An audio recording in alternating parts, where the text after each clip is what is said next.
Hello guys, welcome back to the channel. Horror Hands, a channel that I follow lately over the past month or so, has been doing these videos on his channel called the greatest movies of that decade. And what he's been doing is going through decade by decade, like every year, the best horror film of that year. Like if he did the 60s, he'd do 1961, 62, 70, 71, 72, 73, so on. Now, I really enjoyed the series that he's doing. It's fantastic. So I'm going to do something a little similar, but not as comprehensive as his. As to say, I'm not going to be doing every sort of decade and stuff like that. I won't be doing that at all. Just because I haven't got the time or the sort of like knowledge that he has over horror films over myself. I don't have great knowledge of horror films. Much of my information is wrong. That's just what it is. I'm an old man, you know. I forget stuff. You know, I'm not far off 60s now. So there we go. So what I'm gonna do over the next few weeks for a bit of fun is go look at the 80s, and I'm gonna choose my top 5 favourite horror films from each year of the 80s. So we're gonna start at 1980 and go all the way through to 1989. So it's quite similar, a little different because he didn't do a top 5. He did what he thought was the best film of that year. And he started right back in the 1930s, I think, and he's doing every decade, which is absolutely fantastic. So I'm just going to do the 80s, but that should be about 9 videos probably over time. So we're going to start with 1980. The 1980s were a fantastic era for horror films. It was when its popularity became at its utmost, I think, heightened, just because there were so many coming out, and because in Britain with the sort of the sort of regulations and the video nasties, that kind of makes it even more popular. You're finding the human race, if you tell someone not to do it, they want to do it more. And that's kind of what happened, I think, with the video nasties. The more and more films that went on to that video nasty list, the more people wanted to see them, and the more they hunted them down to watch them, and they became sort of like really popular. So there will be probably amongst these a few sort of video nasties. But I'm choosing my favourite horror films of each year. So 1980, we'll start off with that year. And number 5, I've got a Brian De Palma film called Dressed to Kill. This was a sort of a very sort of lavish slasher film, if you like, about obviously a killer that dressed up as like a woman and was sort of like killing and killed these. There's a few kills there, not many, it's not overkill, but it's the investigation to find out who the killer is in this film. And this is one of Brian De Palma's, I think, one of my favourite films of his. He made some great films, really, really did, but this is my favourite. And it came out in 1980, and it starred Michael Caine. This is the 88 film release of it, not 88, Arrow film, which is really cool. It's got a really nice transfer. But another thing with Brian De Palma films, he makes them look all very dreamlike with a camera lens. I don't know if he smeared like sort of like Vaseline on the lens to give it like a dream effect, but a lot of his films have got that sort of really hazy sort of dream look to it, and this one's got it. But it's a really cool sort of a slasher film. It's a very sort of do you know what? To me, it kind of plays out more like a giallo than a slasher, because it's got a very sort of sexual undertone to the film, and it's a brilliant film. But it's, you know, a lot of people class it as a slasher, but I'm going to put it down more of a giallo sort of film, because it's got that more of a giallo sort of feel, and you can see that he's been influenced a lot by a lot of Italian sort of giallo films in this. Really cool film. This is the now the uncut version. It was cut because there was a scene in this lift where the woman gets killed with like a razor blade. That's now in here, but it was cut out long time ago. But now it's actually restored into the film, which is really cool. Number 5. Number 4 is Stanley Kubrick's entrance into the horror genre, the famous sort of like master of director, if you like, of films. He ventured into the horror films and made a version of Stephen King's The Shining, starring Jack Nicholson, which was absolutely fantastic. Absolutely amazing film. Yeah, this came out in 1980. This is a horror film about cabin fever, and about the sort of like how your mind can sort of turn when you're in a place of isolation, because Jack Nicholson and his family go off to be like a caretaker of a hotel as it closes down for like the winter period. So they're going to get snowed in. This is in a place in America where obviously every winter they get heavy snow, and obviously they don't get visitors. But they need a caretaker there to sort of like look after the hotel, make sure the electricity's turned over and everything's still running, and repair any sort of minor damages that happens. So he gets the job and goes out there with his family. And then the isolation of that being out there takes over him, and he starts seeing ghosts from the hotel's past, because the hotel's got a bit of a dark history. Apparently years and years ago there was a winter caretaker there who went mad and killed his family, chopped them up with an axe. So he starts seeing the ghost of this past caretaker, and it seems to overtake him, and it's got a very sort of like climatic end where he's driven to the edge of madness almost. And Jack Nicholson plays a wonderful part in the film, really does. It's really cool. Great film. If you've not seen The Shining, highly recommend it. And that's my number 4 greatest horror movie of 1980. Number 3 is a John Carpenter film. A film that gets a little bit, no, it's not one of his best. To me it is, and that's The Fog. It's one of his best films. It's got absolutely oodles of atmosphere. It's full of absolutely fantastic characters, and it's full of like very eerie. It's got a wonderful soundtrack. The fog looks great, and the creatures in the fog look amazing. It's a really cool film, and to me, it's one of his best movies. A lot of people say, "Oh, it's not one of his best." It is. It's fantastic. Absolutely amazing film, The Fog. It's got some wonderful characters in there. Like I said, they've all you get so attached to the characters in the film. You've got Tom Atkins in there and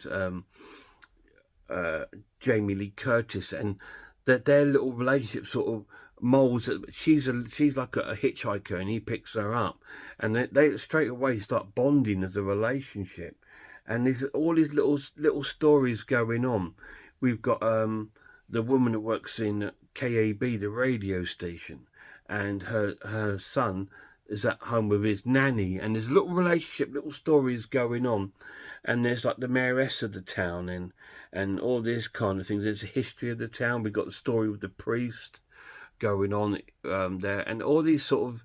That's what I like about the film, because it's a very community-based sort of film, rather than just being a straightforward slasher. This one is it's a very sort of community-based. You've got these little stories going on, and if you really sort of like listen to the stories and get drawn into them, it makes the film so wonderful and warming and amazing.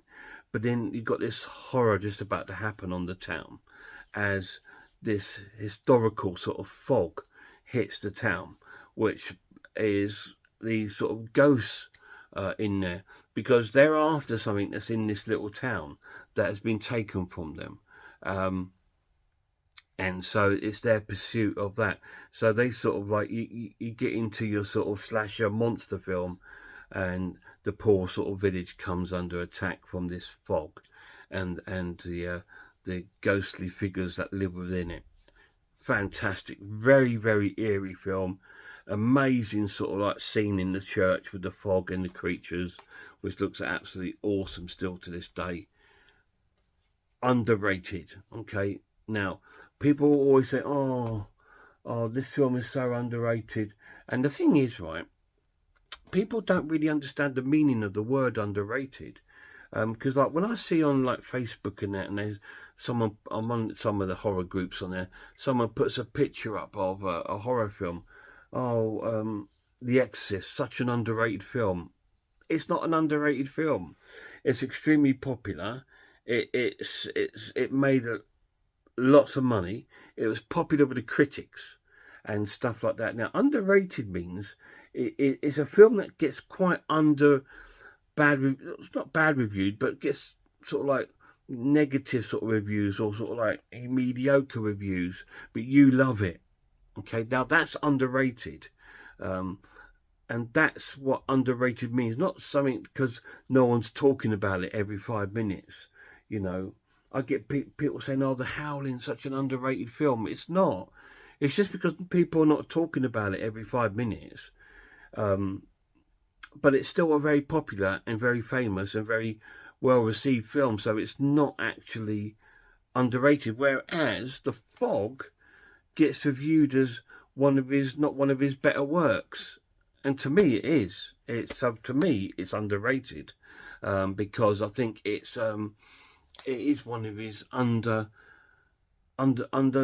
sort of works. Because it's after things, you got to remember he's done Halloween in that before that, and then he went on to do things like The Thing, you know. So it's like, and this one like in the middle gets sort of like well, it's not as good as that. It's different to that one. It's different to this one. That's all it is. But watch it again with that point of view, and just think, and try to listen to those little stories that are going on. Jamie Lee Curtis's background, Tom Atkins' background, and how they got together, and as well as the horror of the film, get to know the characters, and then you'll think, my God, Joff's right. There's so many hidden gems and stories within the film. The Fog is fantastic. And that's my third favourite film of 1980. So my second is A Video Nasty. And it's not like it. I don't know how long it went on to the Video Nasty list. But it's a film with Frank Joe Spino in it, and it's a Maniac. I absolutely love Maniac. It's just a fantastic exploitation, dirty, grimy serial killer film in this run-down, I'm sure it's New York, run-down part of town. It stars Tom Savini, who also does the makeup effects in the film.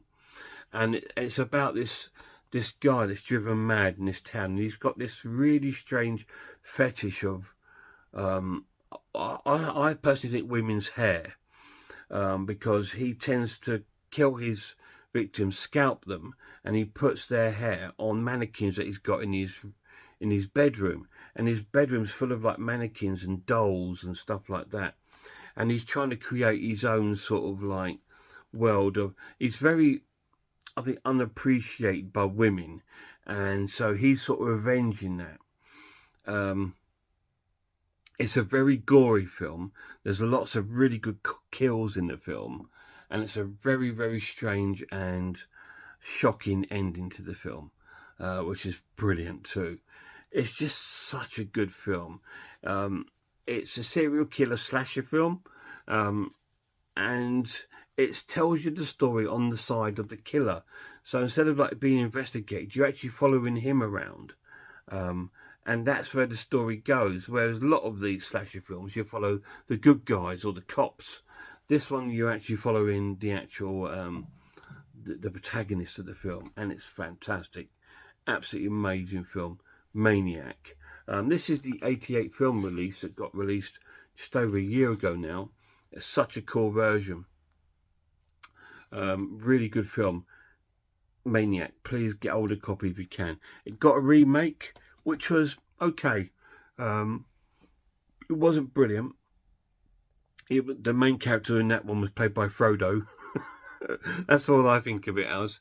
But it's this one, the original, is fantastic. It's got a very 70s look to the film, but it was filmed in 1980, so it was on the edge of the sort of 70s. So that is fantastic. So my number one favourite horror film of 1980 can only be, yes, the classic, the 1980 slasher, Camp Crystal Lake, Friday the 13th, the first one. Yes, it's not most people's favourite one of the franchise. To me, it's up there for me because it's what made the franchise, and I loved the first one, and I like it because it's so atmospheric and it's so eerie. All these sort of woodlands around this lake, and this is based upon the story of Friday the 13th is based upon a camp. It's based on a camp called Camp Crystal Lake, and years ago there were campers there, and there was a young boy there which had, I think he had some disabilities, and the campers, the actual campers weren't looking after him, and he ended up drowning in the lake. And so it begins with like a revenge movie, which is the first one, where his mother comes back to the camp and starts killing off the campers that are on there ready to do, because it's been closed since that incident, and they've reopened it, and she's gone there to sort of like get her revenge. But it comes with a shocking sort of conclusion. I'm not saying, yeah, these are spoilers, but you've probably all seen it. So, if you've not seen Friday the 13th, you've been under a rock. So I'm not giving you really any spoilers. But it comes to the end when there's the shocking sort of like appearance first of Jason, who was the boy that was drowned in the lake, Jason Voorhees, and he comes popping out of the lake and grabs our female survivor, the heroine of the film. But then she gets pulled out by the police, and they didn't find the boy. That leads to the sequels. The second one is obviously based a good few years later, because in the first one he comes out of the lake as a boy, so it must be set a number of years later when he's an adult. But the first one, that is the story. And then Jason goes back to the camp and then starts hunting down every year, any time they try to reopen the camp. And then it just goes outrageously down those lines, and Jason's more of a zombie-like demonic sort of entity in the later films. But that is the initial start of the Friday the 13th franchise, and that is the main storyline of the franchise, and it just continued on and went into very wild and wonderful wacky places, which is really, really cool. But the original Friday the 13th is an absolute classic, and it would just not be right to put that as number one, as the best film of 1980. It'd be like me 1979 not putting Alien. Why wouldn't you? It's the greatest horror film ever made. You know what I mean? So why wouldn't you put that as number one, as the best horror films that year? You'd be mad not to. And that's the same with this. And it spawned an absolute amazing franchise. I think there's been 10, plus there's been spin-offs from it, with Freddy versus Jason, and there's been like a sort of remake, reboot done of it, which was okay. Nothing to shout about. They tried to fit 1, 2, and 3 in one film, pretty much. So to me, it lost a lot of its charm because the pacing was all wrong in it. But this was absolutely fantastic. It was so cool, and it really kept you guessing till the end who was the killer. And and I'm just thinking, wow, that was amazing. Really cool film. And that is my top 5 favourite films of 1980. So Friday the 13th, Maniac, The Fog, The Shining, and of course Dressed to Kill. So next video will be 1981, another great year for horror films. I love 1981. 81 and 82 were my probably, I think, the prime years of horror, but there's some great ones coming up. Anyway, stick around if you've enjoyed this, and thanks to Horror Hands for the great idea of doing something similar to his.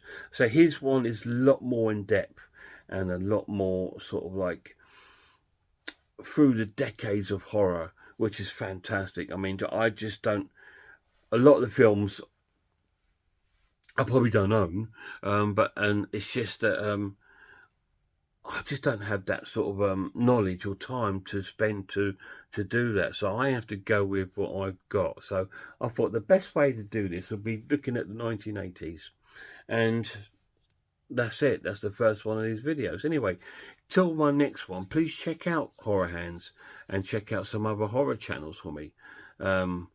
Check out Horror Hands, Man v Film, RS Design, Pizzlewell, I'm the Ice Lord, Cat Watches Horror Movies, and of course, huge shout out for the lad.